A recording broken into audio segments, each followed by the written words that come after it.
What's up, guys? Jack here, of course, with another episode of The Big and Bold. Today's episode, very specific. I'll keep it short, simple, and sweet for you guys.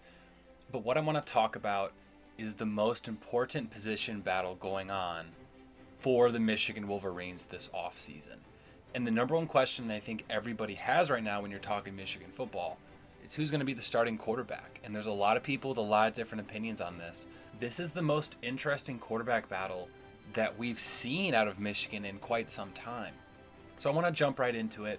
I'm going to cover some of the facts, give you some of my opinions, and what I'm essentially trying to do is construct a narrative for both quarterbacks, and I'm trying to weigh them out and see which one is more likely to be the starter, which one deserves to be the starter, which one should be the starter. So I'm going to get some basic information out of the way, stuff that if you don't know, you should, and if you already know, then awesome.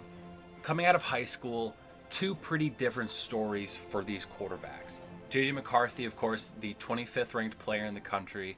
At one point, he was a top 15 player, five-star quarterback, one of the top quarterbacks in the class.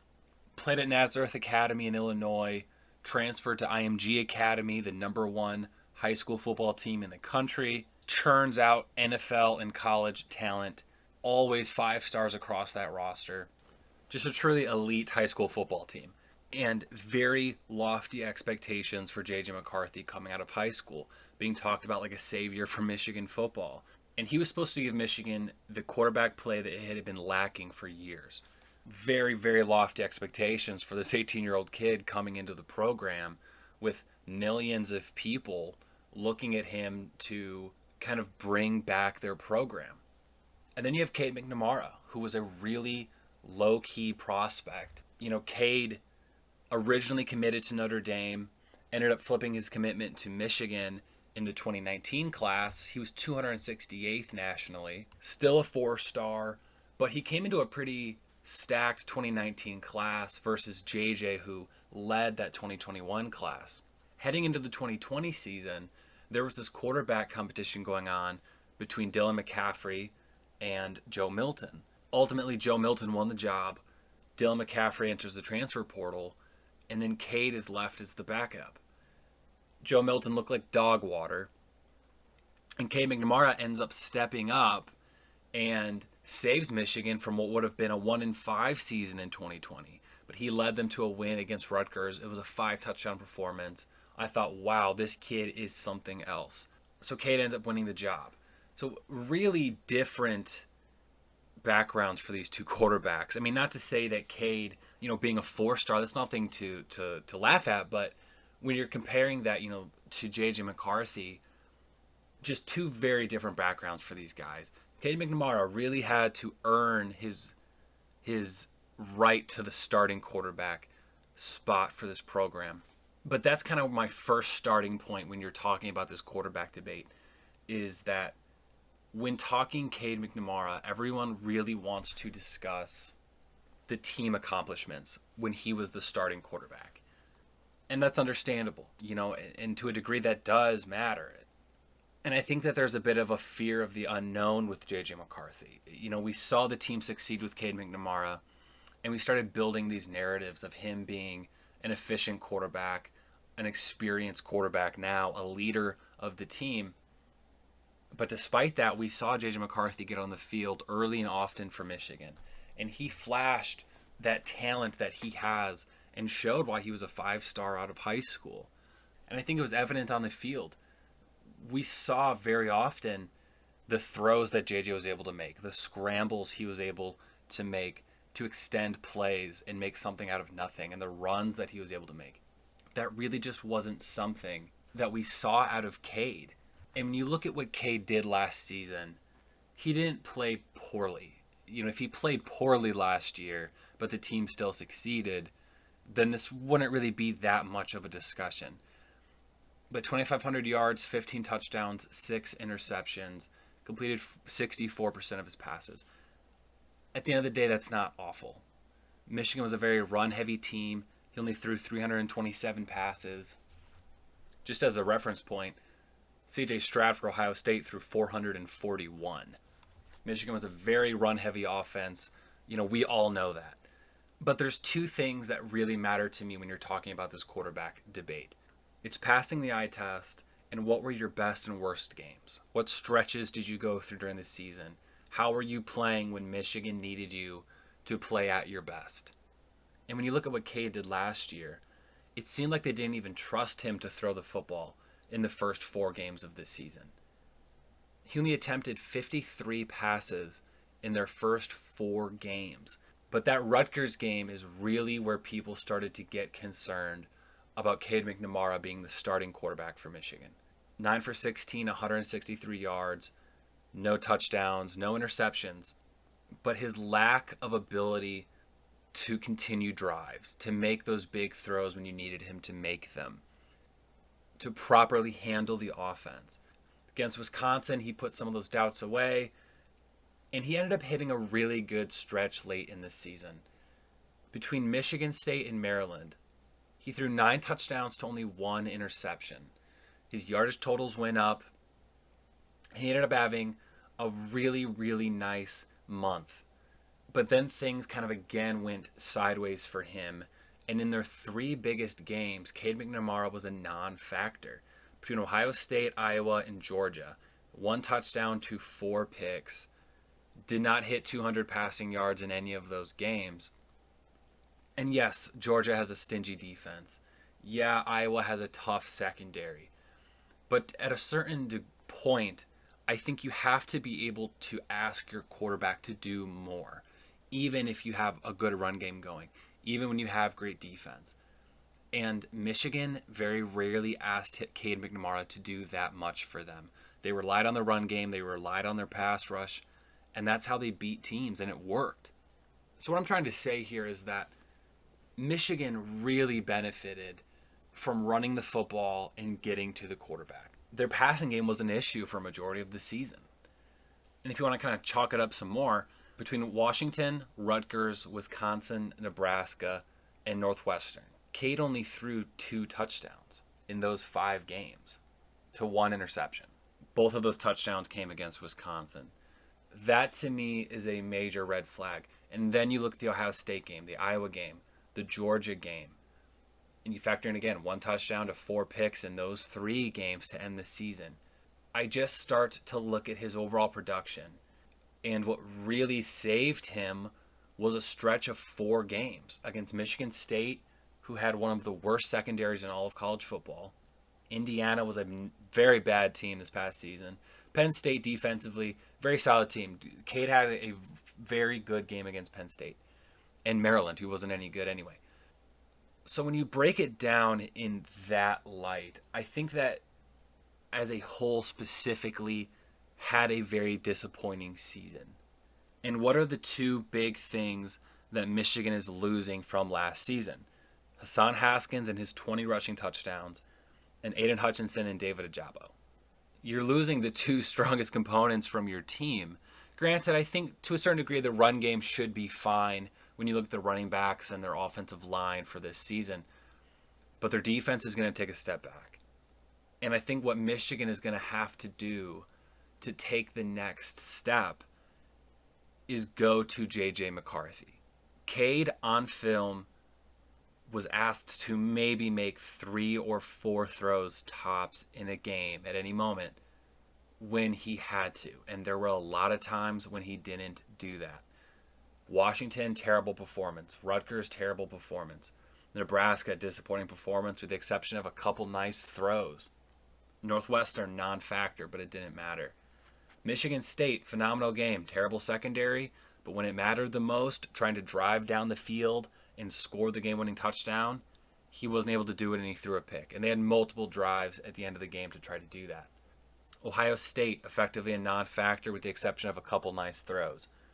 Iowa, mainly a non-factor, threw 1 nice touchdown pass, but you can thank the defense and the run game for that win. And he looked abysmal against Georgia. But hey, great defense. I think 2 things can be true at once. You can appreciate what Cade McNamara did for Michigan last season, leading that team like he did. But you can also understand that he benefited greatly from the run game and the defense, the team around him. And in a season when we expect the offense to take a step forward with all of these great pieces they have coming back, I don't think Cade is going to be able to take them to the next level. And don't get me wrong, J.J. McCarthy, a bit of a risky player. He went out in his freshman season and said he was going to give it all he could with every opportunity he was given. We saw him throw a phenomenal football against Western Michigan. Phenomenal touchdown pass against Wisconsin. Same with Michigan State. Had a great completion against Ohio State. You had these select moments over the course of the season where J.J. McCarthy really popped on film. He looked pretty in control in the second half against Georgia. Granted, Georgia kind of took their foot off the gas in the second half of that game. But J.J. clearly had what it would take to play a defense like Georgia. The ability to escape from the pocket, the ability to thread the needle and put a football on the tightrope, make those big throws down the field and make something out of nothing. Use your legs to get down the field. JJ had 124 yards and 2 touchdowns on 27 carries. Cade had 26 yards and a touchdown on 37. Obviously, JJ is better at running the football. He throws a better football. He has phenomenal pinpoint accuracy. He can put it into a very tight window. He can get out of the pocket and make something out of nothing. That's a big thing when you're talking McCarthy. He showed last year on the field why he was a 5-star in high school. And the expectation is that he is going to step up from year 1 to year 2 if given the starting job. And with the 2 deep that Michigan has on their, with their depth chart, the running backs they're bringing in, the offensive line they have, bringing back both their tight ends, a lot of wide receivers from last year. Michigan offensively could be terrifying. But I don't know if I believe that Cade McNamara will be the guy to take that offense to the next level. And that, to me, is what JJ will do. And I think they're going to need the offense to go to the next level in order to win at a comparable level to last season. It's not all about stats. I like to look at stats as a good way to kind of measure success or failure naturally. But having watched every Michigan game from last season, you could clearly see that the offense was able to function differently with JJ versus McNamara. And specifically when they were able to let JJ command drives, not just putting him out onto the field to run the RPO and have these designed runs. Please do not come to me and say, I think we should go with the 2 quarterback system again next season, because it's not built for long-term success. What Michigan was able to do last year was see what JJ was made of, trick the defense out a little bit by putting JJ on the field with designed runs, but you didn't know if they were going to let him rip it, like we saw against Western and Michigan State, Ohio State, or if he was going to tuck it and run. That's what you get with J.J. McCarthy on every play when he is the starting quarterback. And that's why it was so nice to see him operate the select number of drives that he did last year. Because you could see the defense was thinking, we need to stop the run. They're going to pound it down our throats. But JJ has a phenomenal arm and can make every throw on the field. And he can run it with the football. That's what J.J. McCarthy brings to the offense. And I don't think there's a single thing that Cade can do that JJ cannot. But there are things that JJ can do that Cade cannot do. Clearly, JJ's a great leader. He recruits very hard for Michigan to get talent into Ann Arbor. I think he really fits the mold for being sort of your modern day all Big Ten, all American, first or second round quarterback into the NFL draft. And we haven't seen a Michigan quarterback go in the first round of the draft since Jim Harbaugh. No, I don't think that J.J. McCarthy has a high ceiling but a high floor. And Cade McNamara has a low ceiling and a high floor. I also disagree with that narrative. I think that the more you ask Cade to try to win them football games, the more turnovers he's going to have. We saw him put the football in the dirt. He had a 15-6 touchdown to interception ratio with 210 passes completions. J.J. McCarthy had a 5-2 touchdown to interception ratio with 34 completed passes. And he had the yardage totals that I referenced as well. I think it's a no-brainer that you start J.J. McCarthy. The thing that throws a cog into this is a shoulder injury that was nagging him at the end of the season. There was talk of him getting surgery, which ended up being false. Now it looks like he's just going to rest and rehab that shoulder for at least the next 2 or 3 months, from my understanding. And that probably plays into Cade's favor to some degree. But in truth, I think that Michigan knows what they have with Cade, and they know what they have with JJ. I really don't think that they need all year to see that, because they saw it on the film last season. It was right of them to keep Cade in the driver's seat the course of the season. I get that.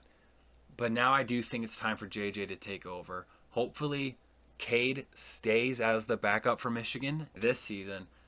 And then, yeah, he'll likely hit the transfer portal to try and go start for another program if JJ's given the starting job for this upcoming season. But at the end of the day, that is my argument. I understand that team success can lead you to believe that, hey, Cade McNamara should be the guy for them. Personally, I don't see it that way. I don't look at the stats and believe that they indicate that Cade should be the starter for them. The eye test is a big thing for me. Looking at the film is a big thing for me.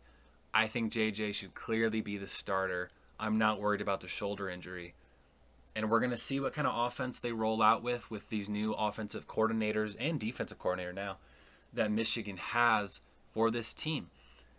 But guys, thank you for listening. I really appreciate it. Please like and subscribe if you don't mind. Really helps me out. Keep an eye out in the future. I'm going to be doing a breakdown of the offense, the defense. Already dropped a video on the coaching changes that Michigan has underwent. So if you want to go check that out, please do. It's a nice little video talking about the new offensive and defensive coaches they brought in for this upcoming season. Again, still quite the wait, until we get college football back. But I've got a few videos lined up for specifically the Michigan Wolverines. So keep an eye out on those in the future.